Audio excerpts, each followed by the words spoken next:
भगवत गीता को केवल धर्म ग्रंथ मत समझिए, इसे अपने जीवन का आईना समझिए।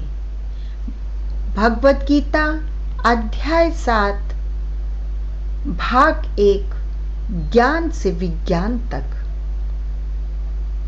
आइए शुरुआत में एक गहरा सवाल है कि दुनिया में हम हजारों बातें सीखते हैं। पैसा कैसे कमाना है, काम कैसे करना है, लोगों को कैसे समझना है, सफल कैसे होना है, अपने भविष्य को कैसे सुरक्षित करना है। हम बचपन से लेकर आज तक लगातार कुछ न कुछ सीखते रहते हैं। लेकिन क्या आपने कभी अपने आप से ये पूछा है? आपने अपने आप से कभी ये पूछा है कि मैंने दुनिया के बारे में तो बहुत कुछ जान लिया, लेकिन क्या मैंने स्वयं को जाना? हमने ये जानने में वर्षों लगा दिए, लेकिन दुनिया हमें क्या दे सकती है? लेकिन बहुत कम समय इस बात को समझने में लगाया कि हम वास्तव में क्या चाहते हैं। हमें खुशी क्यों नहीं चाहिए? हमें खुशी क्यों चाहिए? हम शांति क्यों खोजते हैं? हम दूसरों से प्रेम क्यों चाहते हैं? और जब हमारे पास सब कुछ होते हुए भी मन बेचैन रहता है, तो आखिर उस बेचैनी का कारण क्या है? भगवत गीता के 7वें अध्याय में भगवान श्री कृष्ण अर्जुन को एक ऐसे ज्ञान की ओर ले जाते हैं जो केवल किताबों में पढ़ने के लिए नहीं है। ये ऐसा ज्ञान है जिसे समझ लेने पर जीवन को देखने का हमारा पूरा दृष्टिकोण ही बदल सकता है। हमारा पूरा दृष्टिकोण बदल सकता है। श्री कृष्ण कहते हैं, ज्ञान भी चाहिए और विज्ञान भी, यानी भगवान के बारे में जानना भी है और भगवान को अपने जीवन में अनुभव करना भी जरूरी है। अब होता क्या है कि यहीं से शुरू हो जाती है हमारी आज की यात्रा। और आज की यात्रा का क्या है उद्देश्य और क्या है हमारा टारगेट? तो वो है ज्ञान से विज्ञान की यात्रा। अब ज्ञान से विज्ञान की यात्रा में एक प्रश्न आता है कि ज्ञान क्या है। तो पहले हम लोगों को समझना चाहिए कि एक्चुअली ज्ञान होता क्या है। तो सबसे पहले समझते हैं कि ज्ञान आखिर क्या है। जब हम भगवान के बारे में सुनते हैं, उनकी कथाएं पढ़ते हैं, भगवत गीता के श्लोक सुनते हैं, कृष्ण की शिक्षाओं को समझते हैं, तो ये सब ज्ञान की दिशा में पहला कदम है। मान लीजिए आपने पढ़ा शहद मीठा होता है। आपने किसी किताब में पढ़ा, किसी ने आपको बताया, आपने वीडियो में देखा, आपने 100 लोगों को कहते हुए सुना, शहद बहुत मीठा होता है। आपके पास शहद के बारे में बहुत सारी जानकारी हो गई, लेकिन क्या आपने उसकी मिठास का अनुभव किया? नहीं। तो जब तक अब आपने शहद को अपनी जीभ पर नहीं रखा, तब तक उसकी मिठास आपके लिए केवल जानकारी थी। लेकिन जिस क्षण आपने शहद चखा, अब आपको किसी से पूछने की जरूरत नहीं। अब आप जानते हैं, क्योंकि आपने अनुभव किया है। यही अंतर है ज्ञान और विज्ञान में। बहुत गहरी बात कही है और इससे हमें अपनी ज़िंदगी में बहुत सीख लेनी चाहिए और ये बहुत ऊंची भी बात करी है। अब होता क्या है कि भगवान के बारे में जानना और भगवान को अनुभव करना, हम भगवान के बारे में तो बहुत कुछ जान सकते हैं।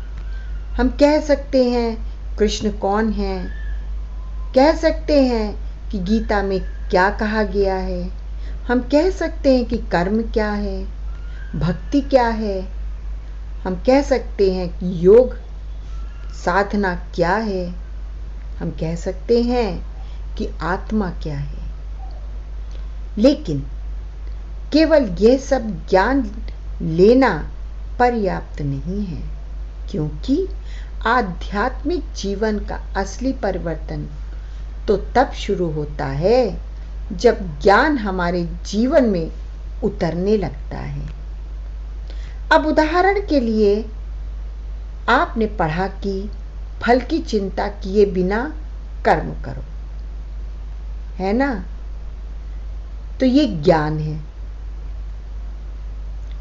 लेकिन जब जीवन में कोई परिस्थिति ऐसी आती है जहां आपने पूरी मेहनत की और परिणाम आपके अनुसार नहीं आया, फिर भी आपने स्वयं से कहा मैंने अपना कर्म ईमानदारी से किया है, परिणाम मेरे हाथ में नहीं है, और आपने अपने मन को शांत रखा, तो अब गीता का ज्ञान आपके जीवन में उतरने लगा।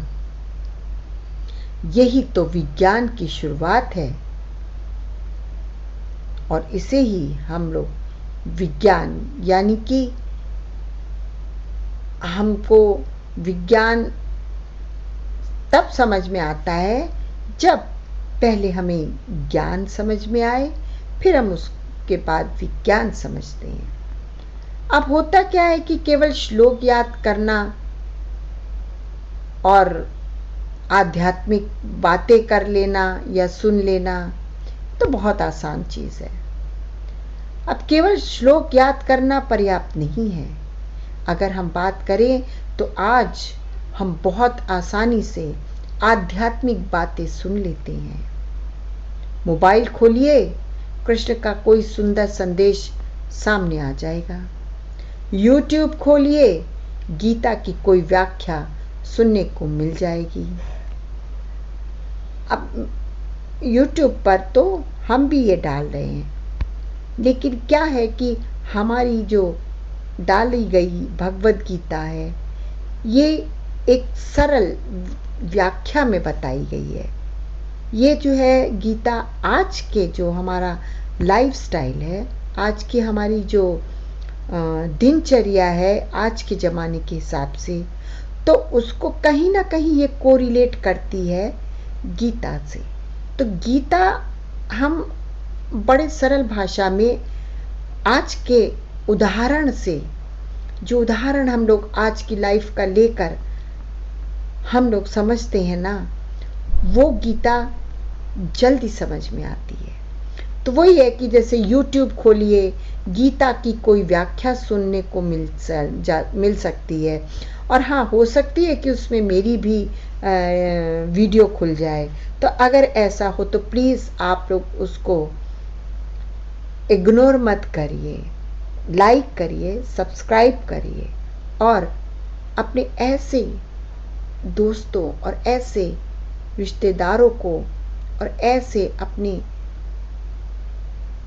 क्लोज और नियरेस्ट और डियरेस्ट को शेयर करिए जो वाकई इसकी महिमा जानते हैं और इसका अपने जीवन में उतारते हैं। तो इस तरह से करिए। आजकल किताब खोलिए, आपको श्लोक मिल जाएगा, लेकिन सवाल ये नहीं है कि हमने कितने श्लोक याद किए। कहते हैं कि सवाल तो ये है कि कितने श्लोक हमारे व्यवहार में आए, हमने कितनी बार गुस्से से स्वयं को रोक लिया, कितनी बार किसी ने हमें दुख दिया और हमने बदला लेने की बजाय क्षमा को चुन लिया। क्षमा करना बहुत मुश्किल होता है, लेकिन अगर आप भगवत गीता पढ़ते रहेंगे, सुनते रहेंगे और अपने जीवन में अमल करेंगे तो शायद आप भी कल एक ऐसे नए जवान नवयुग जीवन में देखने को मिल जाएगा कि बदला लेने की बजाय आप क्षमा करना ज़्यादा उचित समझेंगे। कितनी बार परिणाम की चिंता छोड़कर अपना कर्म किया, कितनी बार कठिन परिस्थिति में भी भगवान पर भरोसा रखा। यही तो असली परीक्षा है। गीता केवल पढ़ने की पुस्तक नहीं है, गीता तो जीने की कला है। ज्ञान सिर में रहता है, विज्ञान जीवन में उतरता है। बहुत अच्छी बात कही गई है कि ज्ञान सिर में रहता है और विज्ञान जीवन में उतरता है। होता क्या है कि जैसा कि हम लोग जानते हैं कि क्रोध बुरा है, लेकिन कोई हमें कुछ कह दे और हम तुरंत गुस्सा हो जाएं, तो ज्ञान मौजूद है लेकिन अनुभव अभी नहीं आया। हम जानते हैं चिंता करने से समस्या हल नहीं होती, फिर भी रात को बिस्तर पर लेटकर वही बार बार सोचते रहते हैं। क्यों? क्योंकि ज्ञान अभी मन की गहराई तक नहीं पहुंचा। जब वही ज्ञान धीरे धीरे हमारे व्यवहार का हिस्सा बन जाता है, तब विज्ञान शुरू होता है। जब आप परेशानी में भी शांत रहना सीख जाते हैं, जब आप असफलता में भी स्वयं को संभाल लेते हैं, जब कोई छोड़कर चला जाए और फिर आपका विश्वास नहीं टूटता, जब भविष्य अनिश्चित हो और फिर भी मन कहता है जो होगा भगवान की इच्छा से होगा, मेरा काम करना कर्म करना है, तब ज्ञान अनुभव बन जाता है। अब होता क्या है कि अर्जुन की स्थिति भी कुछ ऐसी ही थी। कुरुक्षेत्र में अर्जुन के सामने सबसे बड़ी समस्या केवल युद्ध नहीं थी, उनके सामने भावनाओं का तूफान था। अपने लोग सामने खड़े थे, अपने गुरु सामने थे, अपने संबंधी सामने थे और अर्जुन का मन टूट गया।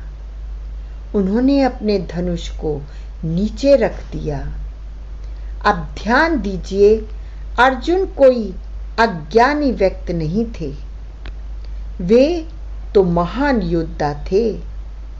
उन्होंने जीवन देखा था, उन्होंने धर्म सुना था, उन्हें युद्ध की शिक्षा भी मिली थी।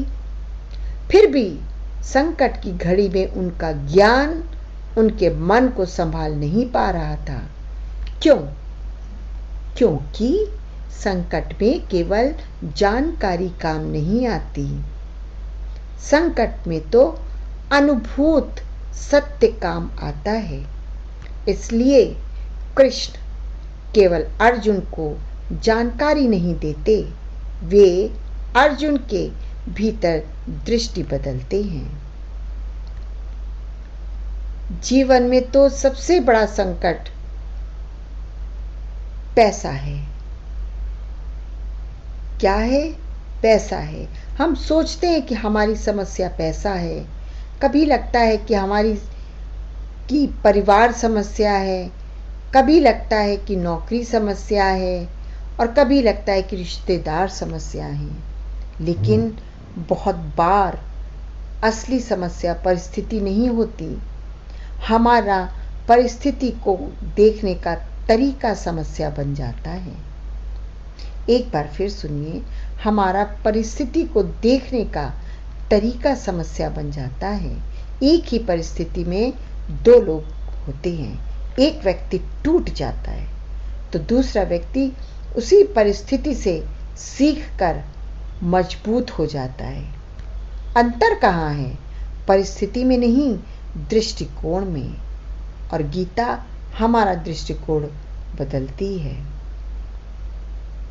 जब भगवान केवल मंदिर में नहीं रहते, अक्सर जब भगवान केवल मंदिर में नहीं रहते, मतलब अक्सर भगवान को हम लोग क्या करते हैं? मंदिर में खोजते हैं, सुबह पूजा करते हैं, दीपक जलाते हैं, प्रार्थना करते हैं, फिर पूजा समाप्त होती है और जीवन अपनी पुरानी गति में लौट जाता है। लेकिन आध्यात्मिक अनुभव इससे कहीं गहरा है। अगर भगवान हमारे लिए केवल मंदिर तक सीमित है तो हमारा आध्यात्मिक जीवन भी कुछ समय तक ही सीमित रहेगा। लेकिन यदि हम धीरे धीरे ये अनुभव करने लगें कि भगवान मेरे जीवन के हर क्षण में मेरे साथ रहेंगे, एक बार फिर कि भगवान मेरे जीवन के हर क्षण में मेरे साथ हैं, तो फिर अकेलापन कम होने लगता है। कठिन समस्या में भी मन कहता है मैं अकेला नहीं हूँ। यही अनुभव है। एक छोटी सी कहानी सुनते हैं।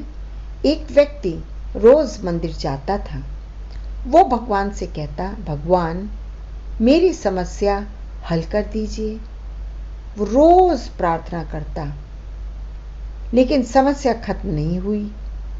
एक दिन वो बहुत परेशान होकर मंदिर में बैठा था। उसने कहा, भगवान मैं रोज आपके पास आता हूँ, फिर भी मेरी समस्या क्यों नहीं खत्म होती?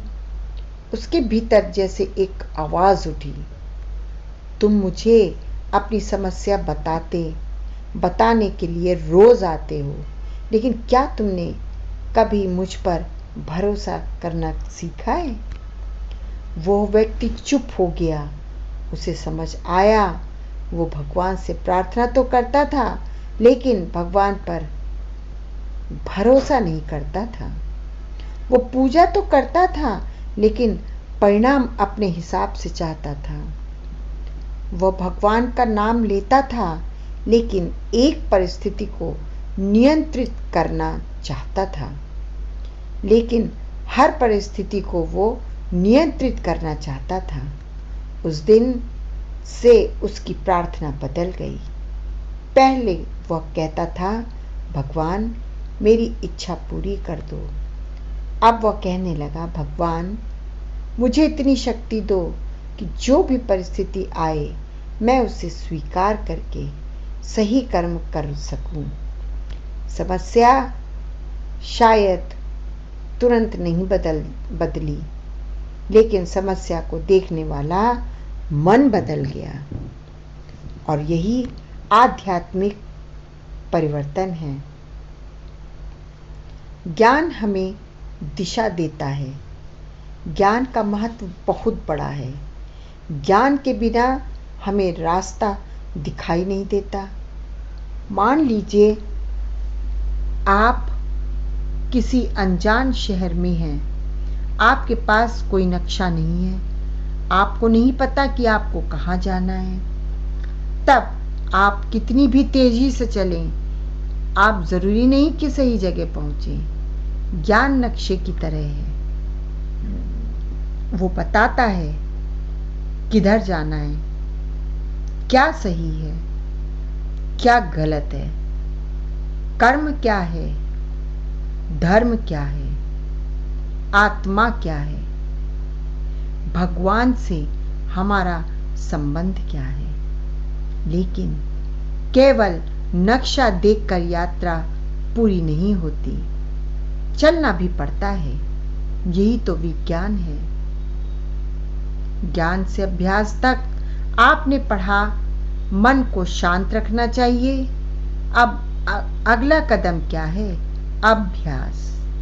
जब मन परेशान हो तो तुरंत प्रतिक्रिया देने के बजाय कुछ क्षण रुकना, गहरी सांस लेना, कृष्ण को याद करना, कान्हा को याद करना, अपने आप से पूछना, क्या मेरी प्रतिक्रिया इस परिस्थिति को बेहतर बनाएगी? यही ज्ञान व्यवहार बनता है। आपने पढ़ा, दूसरों की गलतियों को क्षमा करना चाहिए। अब जीवन आपको अवसर देगा।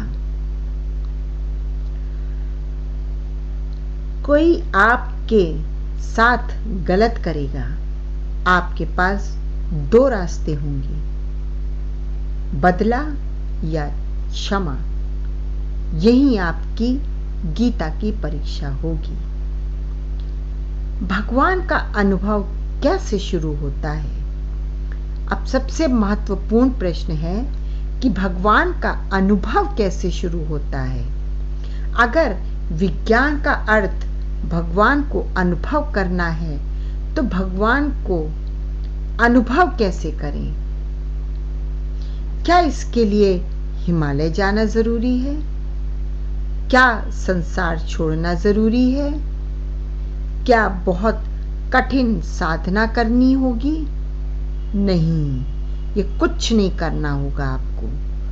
भगवान को अनुभव करने की शुरुआत बहुत छोटी चीजों से हो सकती है। जब आप सुबह उठकर कहें, हे भगवान, आज का दिन आपके प्रति कृतज्ञ होकर जीना चाहता हूं। ये शुरुआत है।